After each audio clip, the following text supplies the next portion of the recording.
నమో గురుభ్యః. మనం మన వ్యాస భాగవతము, మూల భాగవతం చూస్తూ వస్తూ ఉన్నాము. గురువుగారు వ్యాసుల వారు మనకు నేర్పిస్తూ ఉన్న, ఉపదేశం చేస్తూ ఉన్న, ఆచార్యులై మార్గం చూపిస్తూ ఉన్న ఈ ఆత్మోపదేశాన్ని మనము అధ్యయనం చేస్తూ వస్తూ ఉన్నాము. 5వ స్కందంలో ఉన్నాము. కాబట్టి మనవాడు ఇక్కడున్నాడు, గుణాలతో ఉన్నాను, విజ్ఞానాత్మగా ఉన్నాను, అహంకారంతో ఉన్నాను. గుణాలను బెట్టుకుని ఏంటేంటో చేస్తుంటాను, కల్పిస్తుంటాను, ఉత్పత్తి చేస్తుంటాను, వాడుతుంటాను. తిరిగి వాటిని క్లోజ్ చేస్తుంటాను, మూసేస్తుంటాను, ధ్వంసం చేస్తుంటాను. ఏంటేంటో చేస్తూ ఉంటాను. ఇక్కడి నుంచి ఇక్కడికెళ్ళడానికి ఆలోచన చేస్తున్నాను అని చెప్పుకుంటూ ఉన్నాడు. అది చూస్తూ వస్తూ ఉన్నాము. ఇంక కొద్ది శ్లోకాలు చూద్దాము. యం ఆహుః అస్య స్థితి జన్మ సంయమం త్రిభిః విహీనం యం అనంతం ఋషయః న వేద సిద్ధార్థం ఇవ క్వచిత్ స్థితం భూమండలం మూర్ధ సహస్ర ధామసు. యం ఎవరినైతే స్థితి జన్మ సంయమం అన్నవి, స్థితి అంటే స్థితి, జన్మ అంటే సృష్టి, సంయమం అంటే లయము. సృష్టి స్థితి లయలు లేనివాడు, వాడికి సృష్టి స్థితి లయలు అన్న త్రిభిహి మూడిటితో సంబంధమే లేదు, విహీనమై ఉన్నాడు అని ఆహుహు చెప్తారో, ఎవరికైతే సృష్టి స్థితి లయలన్నవి లేవు సొంతంగా. ఎందుకు అంటే అసలు ఈ మిథ్యా జగత్తు లేని కూడా లేదు. ఆత్మ ఎప్పుడూ ఉంటుంది. ఉండేది ఎప్పుడూ ఉంటుంది, లేనిది ఎప్పుడూ ఉండదు. కాబట్టి లేనిది లేకుండా పోగా ఉన్నది ఉండిపోతుంది. దేనికి సృష్టి కొత్తగా? ఏది లయమయ్యేది? ఎప్పుడూ ఉండేదానికి అని దేని గురించి చెప్తారో, దేనినైతే అనంతము అని పిలుస్తారో, అనంతము అంటే అనంతంగా ఉన్నదండి, అనంతంగా ఉన్నది అంటాము. కానీ అనంతం అన్న పదానికి అర్థమేమి తెలిసే ఉంటుంది అందరికీ. మళ్ళీ ఒకసారి చూద్దాము. అనంతము అంటే నా అంతం, అంతము లేదు అని అర్థం. ఎండ్ పాయింట్ అన్నది లేదంటే నాశం అన్నది లేదు అని ఋషులు చెప్తారు. అంతము లేదంటే ఆది కూడా లేదు. అంతము లేదు, ఆది లేదు, మధ్యలో స్థితి టైంలో మార్పు లేదు. ఎందుకు? దానికి 3 లేవు. మూడిటికి పైన ఉంటుంది. 3తో కూడి అదివన్నీ చేస్తూ కూడా వాటిని పెట్టుకుని సృష్టి స్థితి లయలతో కూడి ఉండదు. అది అనంతము అని చెప్తారు ఋషులు. అదెట్లా ఉంటుంది అంటే, దానికి సృష్టి స్థితి లయలు లేకపోయినా సరే, అది అంతుతో లేకపోయినా సరే, ఈ మూడిటిని పెట్టుకుని, సత్వరజస్తమో గుణాలను పెట్టుకుని అదేం చేస్తుంది? సృష్టి స్థితి లయలు చేస్తుంది. దాంతో అనంతంగా అంతు లేకుండా నామరూపాత్మకమైన జగత్తంతా తయారై వస్తుంది. దానిష్టం. అసలు టెక్నికలీ లేవు. కానీ అది కాల్పనికంగా సృష్టించుకుంటుంది. అసలు టెక్నికలీ అంతన్నది లేదు. కానీ ఊరికనే కల్పనగా, మాయగా, అంతు లేకుండా ఏవేవో రకరకాలుగా సృష్టిస్తూ ఉంటుంది. దాని స్థానం ఎట్లా ఉంటుంది అంటే, దాని స్థితి ఎట్లా ఉంటుంది అంటే, దాని పద్ధతి ఎట్లా ఉంటుంది అంటే, ఏదో ఈ భూమండలమంతా ఉన్నదనుకోండి, దానికి అసలు అంతా ఇంత గాదు. దాని లెవెల్ ఎంత అంటే, ఈ భూమండలం ఉంది గదా! మొత్తం భూమండలం అంతా కలిపి, దాని మూర్ధ సహస్ర ధామస్సు, సహస్ర మూర్ధాల్లో వేల కొద్దీ అనంతంగా ఉన్న దాని శిరస్సుల పైన ఎక్కడో క్వచిత్ ఒక మూలన స్థితం పడి ఉంటుంది భూమండలం అంతా. అది ఎంతగా, ఎన్ని తలలతో వ్యాపించి ఉంటుందంటే అనంతంగా, సహస్ర శీర్ష పురుషః అని అన్ని తలలుంటాయి దానికి. ఆ తలల పైన ఎక్కడో ఒక్క చోట భూమండలము ఒక మూలన పడుంటుంది. ఎక్కడో దగ్గర. ఎంత పోనీ పడుంటే పడుంది గానీ ఎంత? ఎంత అంటే ఏదో సిద్ధార్థం ఇవ, సిద్ధార్థం అంటే ఏదో తెల్లటి ఆవగింజ. ఈ భూమండలం మొత్తము ఒక తెల్లటి ఆవగింజలాగా తలల పైన ఎక్కడో మూలన పడుంటుంది. అదసలు ఎక్కడో భూమండలం ఎక్కడో అన్ని తలల్లో ఎక్కడో ఒక చిన్న ఆవగింజలాగా సిద్ధార్థంలాగా పడుందని గూడా నా వేద దానికి తెలియని గూడా తెలీదు. అటువంటిది మన సంకర్షణము. అది సమ్యక్‌గా ఎన్ని కర్షణం చేస్తుంటుందంటే, ఒక దాంట్లో నుంచి, ఒక దాంట్లో నుంచి, ఒక దాంట్లో నుంచి ఒకటి లాగుతుంటుంది. ఒక చెట్టులో నుంచి ఒక చెట్టు, ఒక చెట్టులో నుంచి ఒక చెట్టు, ఒక పక్షిలో నుంచి ఇంకో పక్షి, ఇంకో పక్షిలో నుంచి ఇంకో పక్షి, ఒక మనిషిలో నుంచి ఒక మనిషి, ఒక మనిషిలో నుంచి ఒక మనిషి లాగుతూనే ఉంటుంది. ఒక దాంట్లో నుంచి ఒకటి లాగుతూనే ఉంటుంది. పాపులేషన్ పెంచుతూనే ఉంటుంది. జీవులను కల్పిస్తూనే ఉంటుంది, నడిపిస్తూనే ఉంటుంది, ముంచేస్తూనే ఉంటుంది. ఎన్ని తలలతో ఉంటుంది అంటే అనంతమైన తలలు, అన్ని తలలు దానివే. ఈ భూమండలం మొత్తం అక్కడ ఎక్కడో ఒక చోట ఆవగింజలాగా ఉంటుంది. పెద్ద విషయం గూడా గాదు. దానికి తెలియని గూడా తెలీదు. దాని లెవెల్ అట్లా ఉంటుంది. అంతటి స్థితిలో ఉంటుందది. మన అనంతము, మన సంకర్షణము అని ఈ పద్యానికి ఒక రకంగా అర్థము. ఒక లెవెల్‌లో అర్థము. దాన్ని ఇంకొక రకంగా చూద్దాం. ఇదే ఇంత లెవెల్ ఉంది గదా! దీని లెవెలే ఇంతుందంటే ఇదో తక్కువ రకం లెవెల్ అర్థము. ఇంక దీన్ని మించి చూద్దాము. అసలు దానికి స్థితి లేదు, జన్మ లేదు, లయము లేదు. సృష్టి, స్థితి, లయలు దానికి లేనే లేవు. దానికి అంతు లేదు, ఆది లేదు, మధ్యలో వికారము లేదు. 3 లేదు, 36 లేదు. 2 కూడా లేదు. ఉన్నదంతా ఒక్కటే.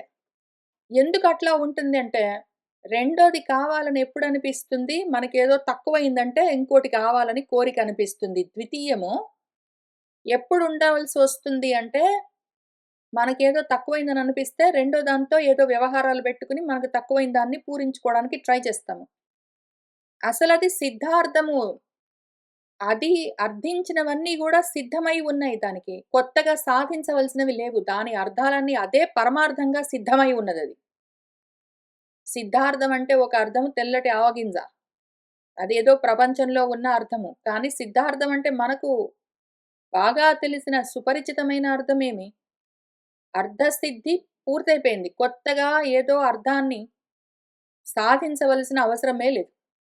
కాబట్టి అటువంటి స్థితిలో నేనుండగా, నాకు సృష్టి లేదు, స్థితి లేదు, లయము లేదు, నాకు ఆది లేదు, అంతు లేదు, మధ్యలో వికారాలు లేవు, ఉన్నదంతా ఒక్కటే అది నేనే. అంతా నేనే సిద్ధార్థం.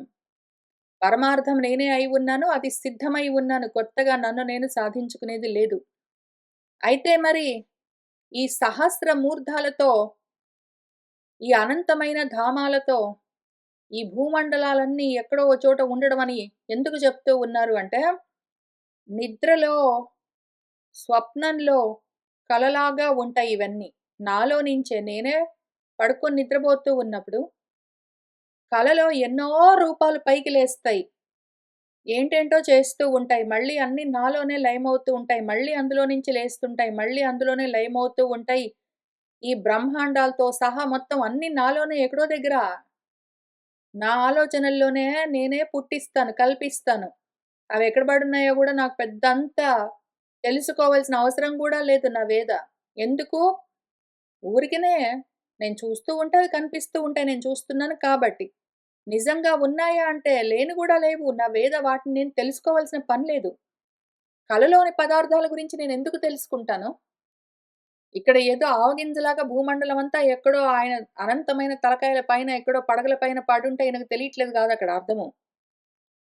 మొత్తం అంతా నాలోనే ఉంటే, నాలో నుంచే నేనే నాకుగానే నాలోనే కల్పించే వాటి గురించి ఎక్కడో భూమండలాలుండొచ్చు, బ్రహ్మాండాలన్నీ ఉండొచ్చు. నేను వాటి గురించి కొత్తగా తెలుసుకునేదేమున్నది నాలో నుంచే నేను కల్పించిన తర్వాత. కలలోని పదార్థాల గురించి తెలుసుకోవడానికి ప్రయత్నం చేస్తామా? అవి లేవని మనకు తెలుస్తూనే ఉంటుంది. వాటి గురించి తెలుసుకోవడం ఎందుకు? అందుకని నవేదా తెలుసుకునే పని గూడా లేదు. అవెక్కడో దగ్గర ఉంటూ ఉంటాయి. నేను చూస్తూ ఉంటే పైకి లేస్తూ ఉంటాయి కలలాగా. అక్కడే మళ్ళీ లయమవుతూ ఉంటాయి. ఎక్కడి నుంచి లేచాయి? నాలో నుంచే. ఎక్కడ లయమయ్యాయి? నాలోనే. ఎక్కడున్నాయి? నాలోనే. అసలు నిజంగా ఉన్నాయా? నాకు వేరుగా లేను గూడా లేవు. అవి అనంతమైన తలలుగా, కాళ్ళుగా, కడుపులుగా, చేతులుగా, రకరకాలుగా, ధామాలుగా ధామం అంటే ప్రకాశం. ఓన్లీ ప్రకాశిస్తున్నాయి. నేను చూస్తున్నాను కాబట్టి కనిపిస్తున్నాయి అంతే. భూమండలాదులన్నీ నేను చూస్తుంటే కనిపిస్తూ ఉంటాయి. వాటిని నేను క్వచిత్ ఎక్కడ ఏమాత్రం గూడా ఏమి పట్టించుకోను. అవసరమేముంది? నేను మాత్రం ఉంటాను సిద్ధార్థం. ఈ భూమండలం గూడా సిద్ధార్థం నాకు. భూమండలంతో సహా మొత్తం అన్నీ సిద్ధార్థం. ఎందుకు? నేనే కల్పించుకున్న పదార్థం అది. అదంతా ఆల్రెడీ సిద్ధం. నేను కొత్తగా పోయి సాధించేదేమీ లేదు. నా కలలో, నా స్వప్నంలో నేనేవో చూస్తున్న కలలోని పదార్థాల్ని కొత్తగా నేను సాధించేదేముంది? అవన్నీ సిద్ధం అందులో ఉన్నాయి కలలో నేను చూస్తున్నాను గాబట్టి. యం ఆహుః అస్య స్థితి జన్మ సంయమం త్రిభిః విహీనం యం అనంతం ఋషయః న వేద సిద్ధార్థమివ క్వచిత్ స్థితం భూమండలం మూర్ధ సహస్ర ధామసు. యస్య ఆద్యః ఆసీత్ గుణవిగ్రహः మహాన్ విజ్ఞానధిష్ణ్యः భగవాన్ అజః కిల యత్ సంభవః అహం త్రివృతా స్వతేజసా వైకారికం తామసం ఐంద్రియం సృజ్యే. ఇంతవరకు నేనెక్కడున్నాను అని చూసుకుని మన సాధకుడు ఇక్కడున్నాను అని తెలుసుకున్నాడు వాడి ధ్యానంలో. ఇంకిక్కడి నుంచి ఇక్కడికి వెళ్ళాలి గాబట్టి దీని గురించి ధ్యానము మొదలుబెడుతూ ఉన్నాడు. మహాన్ గురించి ఆలోచన, విచారణ మొదలుబెట్టాడు. ఈ మహాన్ ఎవరు? యస్య ఎవరి యొక్క. ఎవరి యొక్క అంటే ఈ మహాత్ముడి యొక్క. ఏది ఇదంతా? ఇదంతా ఏది? దీని యొక్క ఇది. మన విజ్ఞానాత్మ అని ఏది పిలుస్తున్నామో, త్రిగుణాత్మకమైన సంకర్షణం అనంతం అని ఏదంటున్నామో, భవుడు అని పిలుస్తున్నామో, అది దేని యొక్క? దీని యొక్క. ఈ మహత్తి యొక్క. ఈ మహాన్ గురించి ఇక్కడ ఆలోచన మొదలవుతూ ఉన్నదిప్పుడు. ఆద్యః ఆద్యము అన్నింటికి ముందొచ్చేదేది? సగుణంగా అన్నింటికన్నా ముందొచ్చేది ఫస్ట్ ఏదో ఒక రూపాన్ని ధరించేది ఈ అహంకారమే. ఇంకా దీని దగ్గర నుంచి మొదలుపెట్టి సత్వరజస్తమో గుణాలతో రకరకాల రూపాలన్నీ, నామాలు అవన్నీ, కర్మలన్నీ గుణాలతో సృష్టించబడతాయి. వాటి వాటి గుణాలతో అవన్నీ ఉంటాయి. త్రిగుణాలతో కల్పించబడ్డ నామ రూపాలన్నీ కూడా వాటి వాటి గుణాలతో అంటే త్రిగుణాలు మనకి మళ్ళీ సత్వము, రజస్సు, తమస్సు అని 3 ఉన్నాయని చెప్తారు గదా! ఈ 3 గుణాలతో కల్పించబడ్డ ఒక వస్తువు ఉన్నదనుకోండి. మామిడి పండు అన్న ఒక పదార్థం ఉన్నదనుకోండి. ఇది ఈ గుణాలతో కల్పించబడ్డ ఒకానొక పదార్థం. దీనికెన్ని గుణాలుంటాయి అంటే, దాని రంగు యెల్లో కలరో, గ్రీన్ కలరో రంగు దాని గుణం. అందులో రసము దాని గుణము. అది పలాని ఆకారంలో ఉండడము దాని గుణము. అది పలాని రుచితో ఉండడము దాని గుణము. అది పలాని స్పర్శతో ఉండడము దాని గుణము. అది పలాని వాసనతో ఉండడము దాని గుణము. రకరకాల ఆకారాలతో ఉండడం దాని గుణం. అట్లాంటి గుణాలన్నీ కలిసి ఉంటాయి. ఈ విధమైనవన్నీ ఎక్కడి నుంచొచ్చాయి? ఇక్కడి నుంచొచ్చాయి. కాబట్టి ఫస్ట్ వచ్చేది ఇది.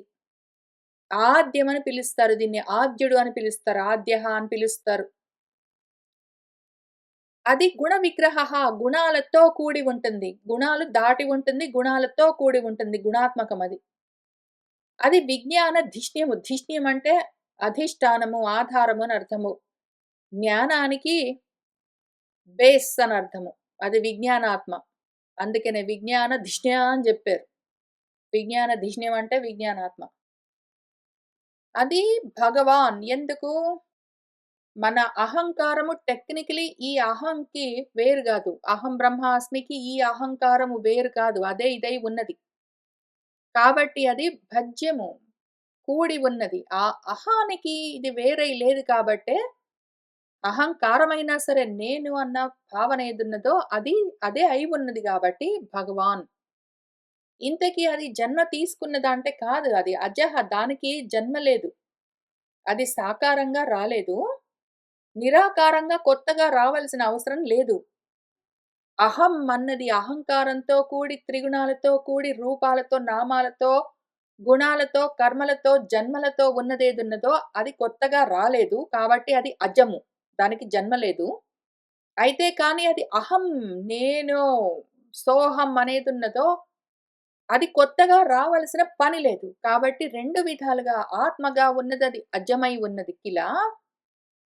ఇప్పుడు ఈ ఆద్యము, గుణ విగ్రహము, విజ్ఞాన ధిష్ణ్యము, భగవాన్ అజ్యం అయి ఉన్నదేదున్నదో అది ఎవరిదై ఉన్నది? అది మహాన్, మహాత్మ. ఇది ఆనందాత్మ, ఆనందమయ ఆత్మ అని పిలుస్తున్నారు. ఇది గూడా అజమే, ఇది గూడా అజమే. ఏ ఈ మహాన్ నుంచి వాసుదేవం లేదా చిత్తం లేదా ఆనందం, ఆనందాత్మ అక్కడి నుంచి సంభవించింది ఎవరు? అహం నేను. ఇక్కడి నుంచి సంభవించాను. ఇక్కడి నుంచి నేను ఇక్కడికి సంభవించాను. ఇక్కడి నుంచే వచ్చాను అని సమ్యక్‌గా భవము అంటే ఉండడం. అందుకనే భవుడు అని పిలిచారు ఇక్కడ మన గురువుగారు. భవః అని పిలిచిందెందుకు? సంభవము. నేను ఇక్కడి నుంచి సంభవించాను. అక్కడి నుంచొచ్చాను అని అర్థం. త్రివృత 3 విధాలైన స్వతేజస్ ఏదైతే త్రిగుణాలను పిలుస్తామో, ఆ 3 నా తేజస్, నా శక్తులు. వైకారికము, తామసము, ఐంద్రియము. వైకారికం అంటే సాత్వికము, సాత్వికాహంకారము, మనస్తత్వము. తామసాహంకారము, దేహేంద్రియ తన్మాత్రలు, పంచభూతాలవన్నీ. సత్వము, సత్వంతో కూడిన అహంకారము, సాత్వికాహంకారము, మనస్తత్వము. రజస్తో కూడిన అహంకారము, రాజసికాహంకారము, అది బుద్ధి అని చెప్తూ మనకు మన భాగవతంలోనే ఇంతకు ముందు 3వ స్కందంలో చెప్పిన విషయము. కాబట్టి వైకారికము, తామసము, ఐంద్రియము అంటే రాజసికమైన సృష్టులన్నీ గూడా నేనే 3 గుణాలు, 3 శక్తులను పెట్టుకుని నీ నుంచే వచ్చిన నేను వాటిని సృష్టిస్తూ ఉన్నాను.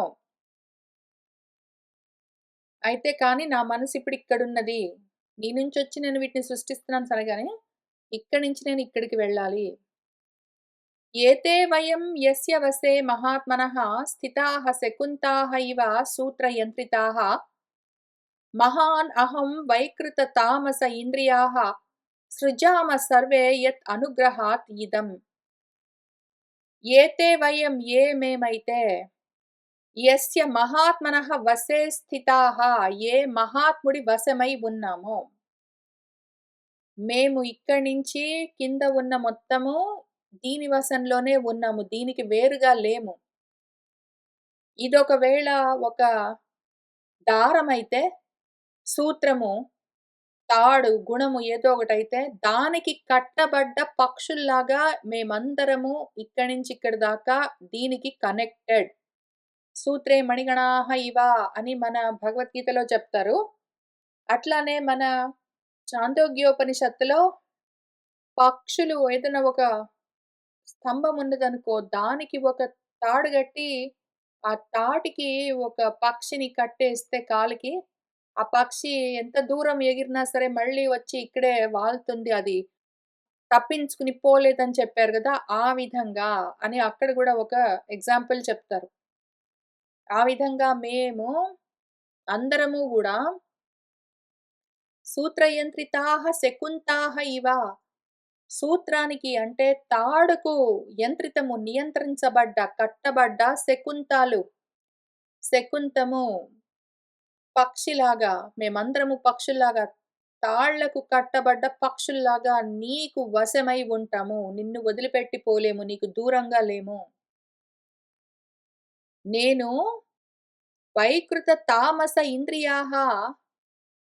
వైకృతం అంటే వైకారికాహంకారము, సాత్వికాహంకారం మనసుతో, తామసము, తామసికాహంకారము దేహాదులతో, ఇంద్రియాలు, రాజసికాహంకారము బుద్ధి, వాటితో కలిసి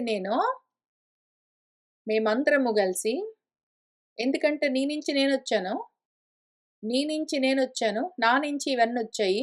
మేమందరము గలిసి నీకు కట్టుబడి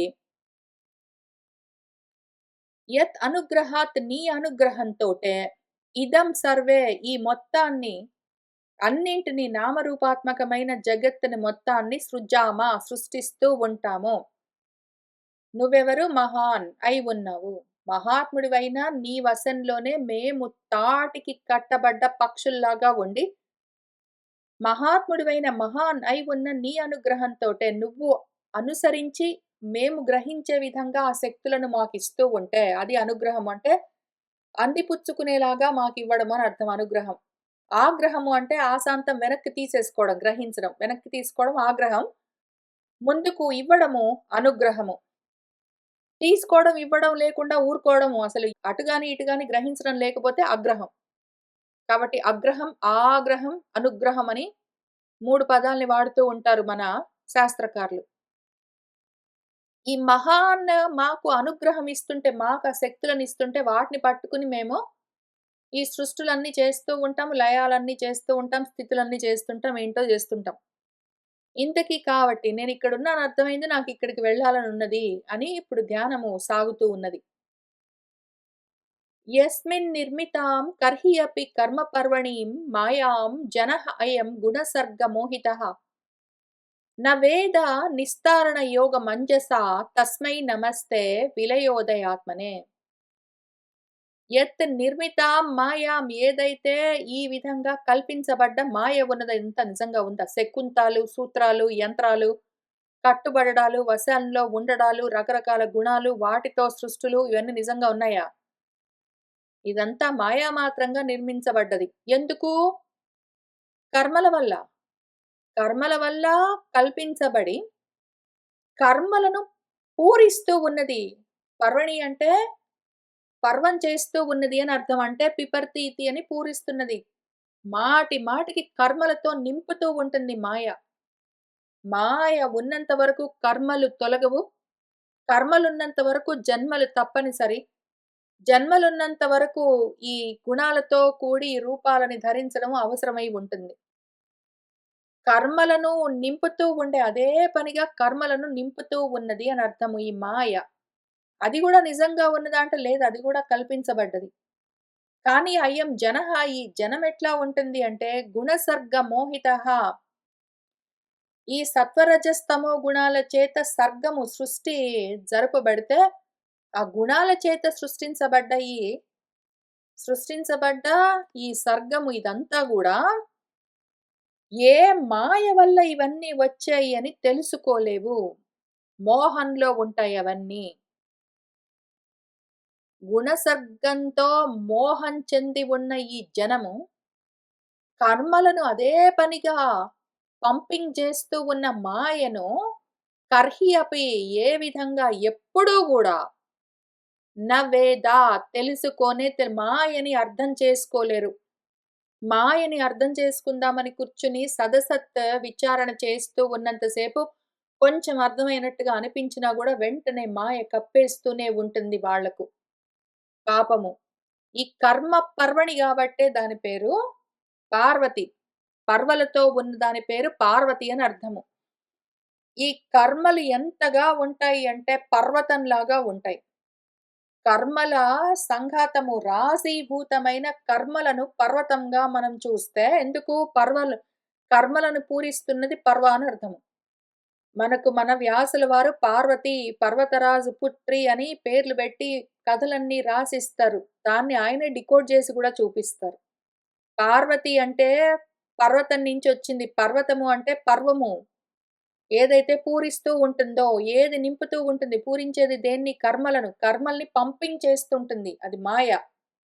ఆ మాయ లేనిపోని కర్మలన్నీ ఉన్నాయి ఉన్నాయని, లేనిపోని ధర్మాలన్నీ ఉన్నాయి ఉన్నాయని, లేనిపోని యజ్ఞాలు, యాగాలన్నీ ఉన్నాయి ఉన్నాయని, ఏవేవో ఉన్నట్టుగా మాయగా కల్పించి చూపిస్తుంది. ఆ కర్మలతో నిర్మితమైన ఆ దేహాలను, ఉపాధులను పెట్టుకుని, ఆ కర్మలను చేస్తూ ఉన్నవాడు, ఆ మాయ యొక్క గుణాలకు మోహితుడై, వాడు తెలుసుకోలేడు. మాయ ఏంటో అర్థం గాదు. మాయ అంటే ఏంటో అర్థం గాదు. మాయ ఏమి చేస్తున్నదో తెలుసుకోలేడు. దాన్ని తొలగించేందుకు మార్గాన్ని గూడా వాడు నిస్తారణ యోగాన్ని, దాన్ని తరించే యోగాన్ని అంజస తొందరగా పట్టుకోవడం అన్నది వాడికి కుదరదు. చాలా ప్రయత్నం చేయాల్సొస్తుంది. ఎవరి యొక్క మాయ కర్మలతో నింపుతూ పైగా కర్మ పర్వణి అయి ఉన్న ఆ మాయను పెట్టుకుని దానికి నమస్కారాలు చేస్తూ, దాన్ని పూజిస్తూ అది కావాలని కోరుకుంటూ ఉంటారు. పైగా అది కావాలని కోరుకుంటారు. వాళ్లకు దాన్ని దాటడం ఎట్లా తెలుస్తుంది? అది కావాలని కోరుకుంటున్నంత వరకు అందులోనే ఉండి, దానికి వశమై ఉండి, లొంగి ఉన్నంత వరకు, దాన్ని దాటే మార్గం, ఆ యోగం వాళ్ళకు పట్టదు. అటువంటి ఎవరి యొక్క మాయ ఇంతగా మోహింపచేస్తూ ఉన్నదో మాయామోహిని, జగన్మోహిని, అది ఎవరిదై ఉన్నదో తస్మై దానికి ఏదైతే విలయ ఉదయ ఆత్మనే విలయము పూర్తిగా నన్ను నేను నశింపచేసుకోవడానికైనా సరే, నేను 2 రకాలుగా లయమవ్వచ్చు. విలయోదయ ఆత్మని అన్నప్పుడు ఎంత అందమైన లోతైన భావన ఉన్నది ఇక్కడ అంటే, నేను విలయమవ్వచ్చు. ఆత్మగా మరుగున పడిపోయి, ప్రపంచంలో అనాత్మగా నేను ఉదయించొచ్చు. అనాత్మగా ఏదో పలాని పేరుతో, పలాని రూపంతో, పలాని జాబ్స్, పలాని ఇల్లు, పలాని అడ్రెస్, పలాని గుణాలతో వాటితో నేను అక్కడ ఉదయించొచ్చు. పైకి లేవచ్చు. అసత్తుగా పైకి లేవచ్చు. కలలో కల్పించబడ్డ పదార్థాలుగా. నేనే. లేదా నేను ఆ జగత్తుని మొత్తాన్ని, ఆ కలను మొత్తాన్ని విలయం చేసి, నాలో పూర్తిగా లయం చేసి, ఉదయంగా, ఆత్మోదయంగా మాత్రమే ఉండిపోవచ్చు. అదే ఆత్మ. అదే ఆత్మ, ఆత్మ అన్న ఎరుకని లయం చేసుకుని, పోగొట్టుకుని అనాత్మగా ఉదయించొచ్చు. అదే ఆత్మ ప్రపంచాన్ని లయం చేసి, ఆత్మగా ఉదయించి అక్కడే పైకొచ్చి అక్కడే ఉండిపోవచ్చు. అటూ చెయ్యొచ్చు, ఇటూ చెయ్యొచ్చు, ఏది పడితే అది చెయ్యొచ్చు. ఆ విధంగా ఉన్న తస్మై ఏదున్నదో, దానికి నీకు నమః నమస్కారము. నమస్కారం ఎందుకు చెప్తున్నారు?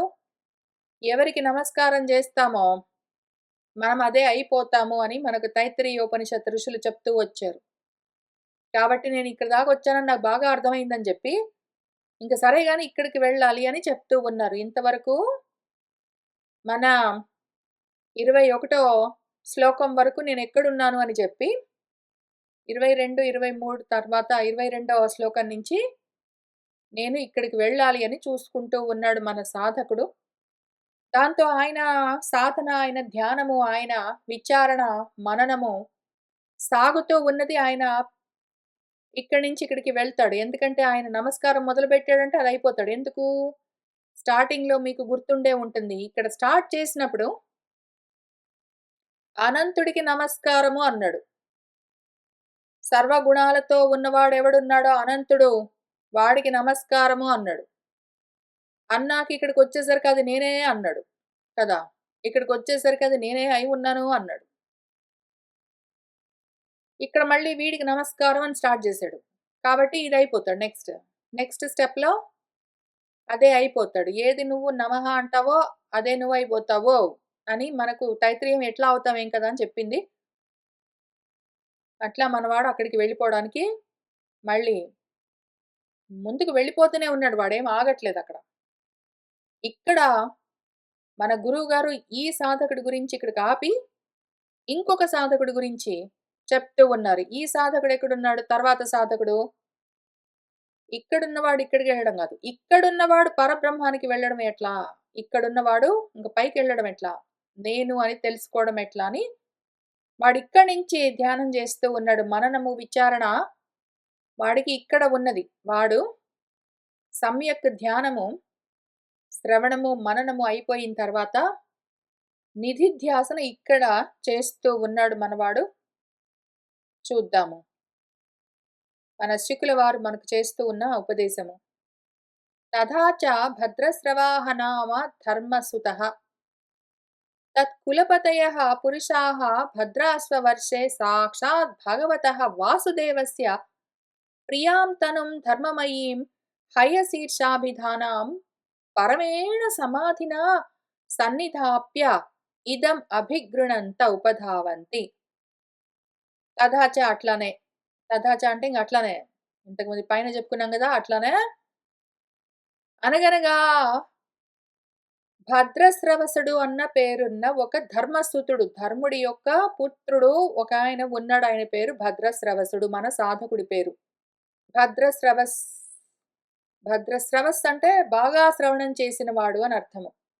స్రవస్ అన్నదానికి అర్థము చాలా శ్రవణం చేశాడు.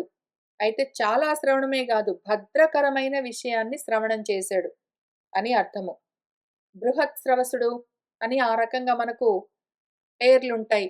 మన ఉపనిషత్తుల్లో, వేదాల్లో ఉంటాయి. మన పురాణాల్లో, శాస్త్రాల్లో ఉంటాయి. కాబట్టి ఇక్కడ మనవాడు భద్రశ్రవసుడు. ఏది శ్రవణం చేస్తాడో, భద్రాన్ని కలిగించేదేదున్నదో దాన్ని శ్రవణం చేసేవాడు. ఆయన ధర్మం పుత్రుడు. ఇప్పుడు కులపతయః, ఆ కులాన్ని పాలిస్తున్న వాళ్ళంటే, ఆ కులంలో ఉన్నవాళ్ళు, ఆ గ్రూప్‌లో హంసల గ్రూప్‌లో ఉన్న వాళ్ళందరూ. మన భద్రశ్రవసుడిలాగా భద్రమైన ఆత్మ వస్తువును గురించి శ్రవణం చేస్తూ, మననంతో దాన్ని సిద్ధిగా సాధించడం కోసము నిధిధ్యాసన చేస్తూ ఉన్న వాళ్ళెవరున్నారో, వాళ్ళు ఆ కులపతులు. ఆ కులంలో, ఆ హంసల కులంలో ఉన్నవాళ్ళు. పురుషాహ మనుషులందరూ భద్రాశ్వ వర్షము, ఇక్కడ జంబూద్వీపము, ఏదో పలాని రమణక వర్షము, ఇంకేంటో వర్షాలని చెప్తూ వచ్చారు గదా పైన. అందులో ఒకటి భద్రాశ్వ వర్షం అనుకో, ఏదో ఒక ప్లేస్. అక్కడ సాక్షాత్తుగా భగవంతుడు వాసుదేవుడు. కాబట్టి ఇక్కడ ఈయనని మొదలుపెట్టాడిన. వాసుదేవుడిని ధ్యానించడం మొదలుపెట్టి వాళ్ళందరూ ఒక్కడెందుకు భద్రశ్రవసుడు ఒక్కడు గాదు. భద్రశ్రవసుడు, ఆయన గ్రూప్‌లో ఉన్న వాళ్ళందరూ, ఆ కులంలోని వాళ్ళందరూ గూడా ఇక్కడ ఈ వాసుదేవుడిని వాళ్ళు ధ్యానం చేస్తూ ఉన్నారు. ఏది ధ్యానం చేస్తావో అదే నువ్వైపోతావు. ఇంక అక్కడి నుంచి ముందుకు వెళ్ళొచ్చు. సాక్షాత్తుగా వాసుదేవుడిని, చిత్తాన్ని, మహత్‌ని, ఇక్కడ మహాన్, మహాన్ నాకీ మహాన్ గావాలన్నాడు గదా ఈయన. నాకీ మహాన్ గావాలి అని. ఇక్కడికి ఈయన ఇంతవరకొచ్చాడు. ఇక్కడి నుంచి వెళ్ళిపోతూ ఉన్నాడు. కాబట్టి ఈయన గూడా ప్రాబబ్లీ ఈ టైంకి ఈ భద్రశ్రవసుల వారి దగ్గరికి ఈ గ్రూప్‌లోకొచ్చేసుంటాడు. ఇంక ఈ గ్రూప్‌లో వాళ్ళందరూ ఏం చేస్తున్నారు? వాసుదేవుడిని, వాసుదేవుడి యొక్క ప్రియమైన తనువు, ఆయనకిష్టమైన ఒక రూపం, ఏదో ఒక సాకారంగా గదా! ధ్యానం చేసేటప్పుడు సాకారంగా మొదలుపెడతాము.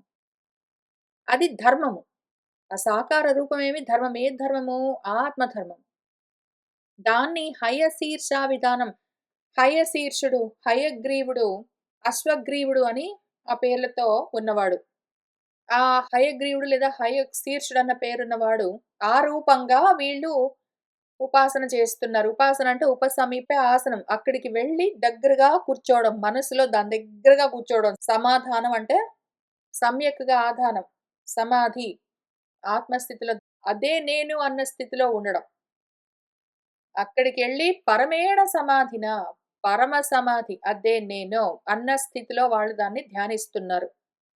దాన్నట్లా సన్నిధానంలో ఉంచుకుని అభిగృణంత వాళ్ళు దాన్ని చెప్తూ ఉన్నారు. కీర్తిస్తూ ఉన్నారు. దాని గురించి గట్టిగా చెప్పుకుంటూ ఉంటే గదా, మనసులో విచారణ చేస్తూ ఉంటేనే దాన్ని దాటుతాము. ఆ విధంగా వాళ్ళు ఉపధావంతి, ఇంక దాని దగ్గరికి పరిగెడుతున్నారు. వీళ్ళందరూ ఉపధావంతి. దాని దగ్గరికి పరిగెత్తడమే, మామూలుగా గాదు. కొంచెం కొంచెం గాదు. ఉపధావతే, ఉపధావంతి. దాని దగ్గరికి ఫాస్ట్‌గా అభిగృణన్ చెప్తూ చెప్తూ దాని దగ్గరికి పరిగెత్తుతున్నారు. దాన్ని ఏదో ఒక రూపంగా సన్నిధాప్య, దాన్ని అభిగృణన్, దాని దగ్గరికే ఉపధావతి. వాళ్ళందరూ దాన్నేదో ఒక రూపంగా బెట్టుకుంటారు. సన్నిధానంలో. వాళ్ళ మనసులో దగ్గరగా బెట్టుకుంటారు. ఇంక ధ్యానంతో వాళ్ళు దాని గురించి చెప్పుకుంటూ ఉపధావతి ఇంక దాని దగ్గరికి పరిగెడతారు. ఇది ప్రోగ్రామ్. ఇటువంటి ధ్యానం ఉండాలి మనకు. ఇటువంటి సమాధాన స్థితి, సమాధి స్థితి ఉండాలి.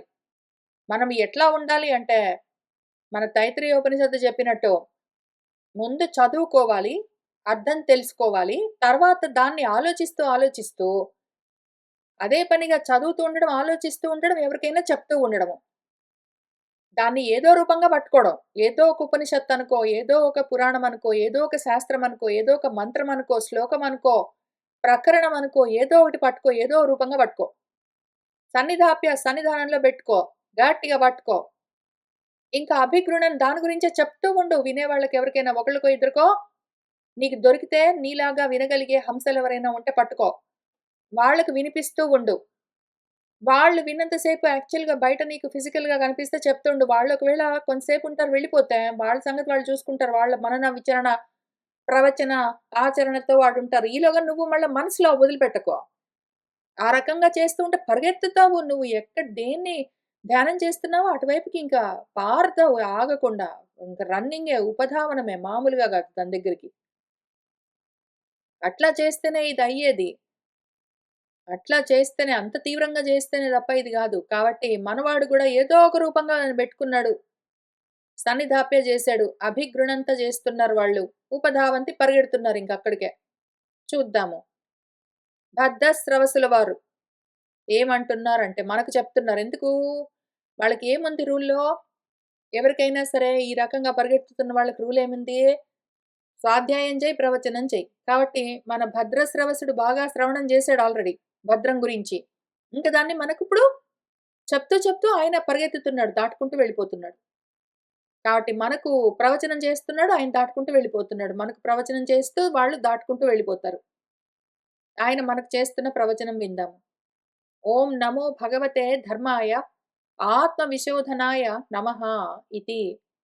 భగవంతుడు మళ్ళీ అదే అయి ఉన్నది. వేరుగా లేదు.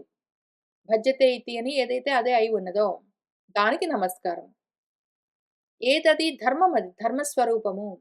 ఆత్మ ధర్మస్వరూపం అది. ఆత్మ ధర్మము ప్రాపంచిక ధర్మాలుగా కనిపించవలసి వస్తే ఇంక కిందికి దిగుతూ ఉంటుందది అవతారము. అవతరణ. ఇంతకీ ఈ ధర్మం ఎటువంటి ధర్మము? ఈ స్వాధ్యాయము, ప్రవచనము, శ్రవణము, మననము ఇదంతా ఏమి ధర్మము మనకు ఆత్మధర్మం అని చెప్పుకుంటాం. ఆత్మను సాధించే ధర్మం. అది ఇంతకి ఎందుకు చేస్తాము అంటే ఆత్మ విశోధనాయ ఆత్మను శోధించుకోవడం కోసము. ఆత్మను శోధించుకోవడం కోసము. శోధించుకోవడానికి 2 అర్థాలున్నాయి. ఒకటి శుద్ధి చేసుకోవడము, ఒకటి పొందడము. కాబట్టి అనాత్మలను శుద్ధి చేసి ఆత్మను సాధించడము అన్నది శోధన. అటువంటి శోధన కోసము పనికొచ్చే ధర్మం ఏదున్నదో ఆ ధర్మస్వరూపమై ఉన్నది మన వాసుదేవము. దానికి నమస్కారము. అహో విచిత్రం! భగవద్విచేష్టితం ఘంతం జనః అయం హి మిషన్న పశ్యతి. ధ్యాయన్ అసత్ యర్హి వికర్మ సేవితుం నిర్హృత్య పుత్రం పితరం జిజీవిషతి. ఓహో విచిత్రమని ఇంకిక్కడి నుంచి మొదలుపెడుతున్నాడు. ఏమయ్య వాసుదేవుల వారు, నీ చేష్ట, నువ్వు చేసే పనులు విచిత్రంగా ఉంటాయ్యా అని ఇక్కడి నుంచి మొదలుపెట్టారు. అసలు ఈ వాసుదేవం ఏం చేస్తుంది? దాని పద్ధతి ఏమి అని ఇక్కడి నుంచి చెప్తూ ఉన్నారు. ఓహో విచిత్రం ఇది. భగవత్ విచేష్టితం భగవంతుడు చేస్తూ ఉన్న చేష్ట ఆశ్చర్యము విచిత్రం అది. ఎందుకు అంటే ఈ భగవంతుడు చేసే చేష్టలు ఎట్లా ఉంటాయి? అదే కాలస్వరూపమై ఘంతం చంపుతూ ఉంటే గూడా అయం జనః చూస్తూనే ఉంటుంది. భగవంతుడని దండాలన్నీ బెట్టుకుంటూ, పూజలన్నీ జేసుకుంటూ, నైవేద్యాలన్నీ సమర్పించి, ప్రసాదాలన్నీ తింటూ, పద్యాలన్నీ చదువుకుంటూ, సామూహికంగా ప్రోగ్రామ్స్ అన్నీ బెట్టుకుని, ఒక్కొక్కళ్ళే గూర్చొని క్వైట్‌గా చదువుకుని, ఇన్ని చేసే ప్రజలు, ఈ జనము అదే భగవత్ తత్వము చంపుతున్నది కూడా కాలస్వరూపమయ్యే అని కళ్ళతో చూడట్లేదా? చూస్తారు. మిషన్నపి కళ్ళబెట్టుకొని చూస్తారు. కానీ మాత్రం నపశ్యతి చూడరు. చూస్తూనే చూడరు వాళ్ళు. చూసి చూడరు వాళ్ళు. చూస్తూ కూడా చూడకుండా ఉంటారు మూర్ఖులు. నువ్వే గదయ్యా వీళ్ళందరిని చంపేసేది. కాదా? పైగా అబద్ధం ఎక్కడైనా జెప్పావా నువ్వు? భగవద్గీతలో ఏం జెప్పావు? కాలోస్మి అని చెప్పలే? కాలోహం, కాలోస్మి అని. నేనే వీళ్ళందరిని చంపుతున్నాను అర్జునా! కాలున్నాయి అని పాపం నువ్వు చెప్తావు గూడా. నువ్వు చెప్తావు, చేసి చూపిస్తావు, కళ్ళారా వీళ్ళు చూస్తూనే ఉంటారు మాత్రం కానీ చూడరు. జనము. వాళ్ళు ఎందుకట్లా ఉంటారు? నువ్వే వీళ్ళని చంపుతుంటే గూడా, మొత్తం అన్నీ సంహారం చేస్తూ ఉంటే, ఉపసంహారం చేస్తూ ఉంటే గూడా, చూస్తూ గూడా ఎందుకు చూడరు? ఎందుకు అంటే ధ్యాయతో విషయాన్ పుంసః అని పాపం అది గూడా నువ్వే జెప్పావు. అక్కర్లేని పనికి మాలిన ప్రాపంచికమైన విషయాలను ధ్యానిస్తారు. అవి కావాలని కోరుకుంటారో, వాటి వెంటబడి మృగతృష్ణలతో పరిగెత్తుతారో, ఇంక వాళ్ళు అసత్తుని పట్టుకుని పరిగెడుతున్న వాళ్ళు, సత్తునేమి తెలుసుకోగలరు? లేనిది లేకుండా పోతుంది అన్న విషయాన్ని ఎట్లా పట్టుకుంటారు? ఉన్నది ఎప్పుడో ఉంటుంది అన్న విషయాన్ని ఎప్పుడు తెలుసుకుంటారు? నువ్వే గదా చెప్పావు. నాసతో విద్యతే భావో అని చెప్పినా సరే వాళ్ళకెందుకు అర్థం గాదు? చెప్పు. బికాస్ అక్కర్లేని విషయాలను ధ్యానిస్తూ ఉంటారు. ధ్యాయన్ అసత్తును ధ్యానిస్తూ వాళ్ళు ఎప్పుడెప్పుడైతే వికర్మలను సేవిస్తుంటారో, అక్కర్లేని పనికిమాలిన కర్మలన్నీ బెట్టుకుని, వాటి వల్ల ఏదో వస్తుంది అని వాటిని ప్రాపంచికమైన కర్మలన్నింటిని పొందుతూ, వాటిని గ్రహిస్తూ ఉన్నవాళ్ళెవరున్నారో, వాళ్లకు అసత్తుని పట్టుకుంటారు గాబట్టి, సత్తు తెలియదు. ఏది లేదు, ఉండదు అని వాళ్ళకి ఆ విషయం అర్థం గాదు. వాళ్ళ కళ్ళ ముందే వాళ్ళ నాన్న, వాళ్ళ కొడుకు, వాళ్ళ అమ్మ, వాళ్ళ స్నేహితుడు, వాళ్ళ బంధువులు, వాళ్ళకి తెలిసిన వాళ్ళు, తెలియని వాళ్ళు చూస్తూ ఉండగానే వాళ్ళు చచ్చిపోతూ ఉంటే, ఆ శవాలను తీసుకొని వెళ్లి శ్మశానంలో కాల్చి మళ్ళీ వెనక్కి తిరిగొస్తూ గూడా, ఆ విధంగా తన వాళ్ళందరినీ కూడా నిర్హృత్యా పోగొట్టుకుని కాల్చేసి, ఆ శవాల్ని తీసుకెళ్తారు, కాల్చేస్తారు, మళ్ళీ వస్తారు, మళ్ళీ ధ్యాయతో విషయాన్ పుంసః అసత్ ధ్యాయన్ మొదలుపెడతారు మనవాళ్ళు. వికర్మలన్నీ సేవిస్తుంటారు. అంత మాత్రానికే ఊరుకోరు. మన వాళ్ళందరూ పోతూ ఉన్నారని చూస్తున్నారు గదా! మళ్ళీ కూర్చొని, నేను మాత్రం జిజీవిష బతికే ఉండాలనే కోరిక. మన అర్జునుడిలాగా. అంటే మన వాళ్ళందరూ పోతూ ఉంటే నేను బతకాలని ఎట్లా అనుకుంటాను కృష్ణ? మన వాళ్ళందరూ ఉంటే బాగుంటుంది. నేనుంటే బాగుంటుంది. ఒకవేళ ఇన్ కేస్ మన వాళ్ళందరూ పోతే పోయారు. నేను మాత్రం ఉండాలి కృష్ణ. ఉండి ఎట్లోకట్లా కాదు చాలా సంతోషంగా ఉండాలి. కాబట్టి నాకు చాలా రాజ్యాలు, భోగాలన్నీ గావాలి. ఏంటేంటో ఉంటాయి. ధ్యానాలు, పరధ్యానాలు, అసత్ ధ్యానాలు. వాళ్ళ కళ్ళ ముందే పోయిన వాళ్ళని పాతిపెడతారు లేదా కాల్చేస్తారు. మళ్ళొస్తారు. మళ్ళా నేను మాత్రం ఉంటాను, ఉండాలి అనుకుంటారు. చూడరా చూస్తూనే ఉన్నారు. అందరూ చస్తూ ఉంటే చూస్తూనే ఉంటారు. కానీ చూస్తారా? చూడరు. నేనుండాలనుకుంటారు. ఏమి నీ చేష్ట భగవాన్ అర్థమే గావట్లేదు. నువ్వు విశ్వరూప సందర్శనం జేస్తే గూడా తెలియకుండా ఉంటారు జనము. వదంతి విశ్వం కవయః స్మ నశ్వరం పశ్యంతి చ ఆధ్యాత్మవిదః విపశ్చితః తథాపి ముహ్యంతి తవ అజా మాయయా సువిస్మితం కృత్యం అజం నతోస్మి తమ కవయః కవులుంటారు. దీర్ఘదర్శనం చేసేవాళ్ళెవరున్నారో, అన్నింటిని దాటి చూసేవాళ్ళెవరున్నారో వాళ్ళు కవులు. ఏమి దాటి చూస్తున్నారు వాళ్ళు? మన రెండో అధ్యాయంలో చెప్పినట్టు రెండో అధ్యాయంలోవే నేను చాలా చెప్తూ వచ్చానివాళ. నాసతో విద్యతే భావో నాభావో విద్యతే సదహ మొదలైనవన్నీ ఇందులో నుంచే ఉన్నాయి. జిజీవిషామ ఎట్లా బతుకుంటామో కృష్ణ అట్లాంటివన్నీ ఇందులోనే ఉంటాయి. మన అర్జునుడు చెప్తాడు, ఈయన చెప్తారు. కానీ అందులోనే ఇది గూడా ఉంది. మన వాళ్ళు తత్వదర్శనం కలిగిన వాళ్ళు, తత్వాన్ని దర్శించగలిగిన వాళ్ళు లేనిది ఉండడం అన్నది లేదు. ఉండేది లేకపోవడం అన్నది లేదు. అసలు ఉన్నదేది, లేనిదేది, సత్ ఏది, అసత్ ఏది అని ఉభయోహో ఈ రెండింటి యొక్క అంతాన్ని చివరి దాకా వెళ్లి దాన్ని ఆసాంతం దృష్టః చూసిన వాళ్ళు ఉన్నారు. ఎవరు అంటే తత్వదర్శనం చేసిన వాళ్ళు అని చెప్పారు. వాళ్ళు ఆ విధంగా తత్వదర్శనం చేసిన వాళ్ళు దృష్టాంతం అంతాన్ని దృష్టము చూసిన వాళ్ళెవరున్నారో, దేని యొక్క అంతం చూసారు? పారదర్శనం దేన్ని చేశారు? సత్తేంటి, అసత్తేంటని చూసారు వాళ్ళు. సత్తేంటి, అసత్తేంటని వేరు చేసి చూసి, అసతెప్పుడూ ఉండదు. లేదు. సత్తు ఎప్పుడూ ఉంటుంది. అది పోదు. అని వాళ్ళు దాన్ని ఫైనలైజ్ చేశారు. చేసి వాళ్ళు ఊరుకోలేదు పాపం. వాళ్ళు ఈ విశ్వమంతా నశ్వరం అని వదంతి స్మ చెప్తూనే ఉంటారు. ఈ విశ్వం అంటే అన్ని అని. అన్ని సర్వం. ఇదంతా ఉంది అంటావు గానీ, అది లేదు నశ్వరం నశించిపోతుంది. కలలాగా కరిగిపోతుంది. నీకు వేరుగా లేదు అని వాళ్ళు వదంతి చెప్తూనే ఉంటారు. అది విన్నవాళ్ళు ఆధ్యాత్మిక తత్వాన్ని వేత్తలు తెలుసుకుంటూ ఉన్నవాళ్ళు, మనవాళ్ళు కవులు చెప్తూ ఉంటే దాన్ని తెలుసుకుంటూ ఉన్నవాళ్ళు విపశ్చితః వేరు చేసి వీళ్ళు గూడా చూసుకుంటూ ఉంటారు. చెప్పినంత మాత్రాన గుడ్డి నమ్మకాలతో, అంధవిశ్వాసాలతో గాదు. వీళ్ళు గూడా విపశ్చిత్తులు. విడదీసి చూసుకుంటారు. ఉన్నదేమి, లేనిదేమి అని. వీళ్ళు గూడా ఇక్కడికి రావాలి గదా! నాసతో విద్యతే భావః, నాభావో విద్యతే సతః అని దాని అంతు చూడాలి గదా! మరి ఎవరికి వాళ్ళు. వీళ్ళు గూడా చెప్తూ ఉన్న వాళ్ళ దగ్గర విని, వీళ్ళు గూడా ఆ విపశ్చిత్తులు ఆధ్యాత్మిక సాధన చేస్తూ ఆత్మవేత్తలై, ఆత్మ అనాత్మల్ని విడదీసి, అనాత్మలెప్పుడూ ఉండవు, అవి నశ్వరాలు. ఆత్మ ఎప్పుడూ ఉంటుంది, దానికి నాశం లేదు, అది నేను అని పశ్యంతి చూస్తూనే ఉంటారు కూడా. తథాపి అయినా గూడా. లేరా? ఈ కవులు లేరా? ఈ విపశ్చిత్తులు ఆత్మవేత్తలు లేరా? ఉంటారు. ఉండి కూడా, "ఓ అజ్జా! తవ మాయయ నీ మాయతో ముహ్యంతి" వీళ్ళు కూడా మోహపోతూనే ఉంటారు. కవయః అపి అత్ర మళ్ళీ మూడో అధ్యాయంలోనో, నాలుగో అధ్యాయంలోనో మోహపోతూ ఉంటారు కాబట్టి కర్మేంటో, అకర్మేంటో, వికర్మేంటో నేనే చెప్పాల్సొచ్చింది. అందుకని చెప్తాను కూర్చో అని అర్జునుడికి కర్మల గురించి ఎక్స్‌ప్లెయిన్ చేశారాయన. మనం అది గూడా శంకర భాష్యంతో సహా చదువుకుంటూ వస్తూ ఉన్నాము.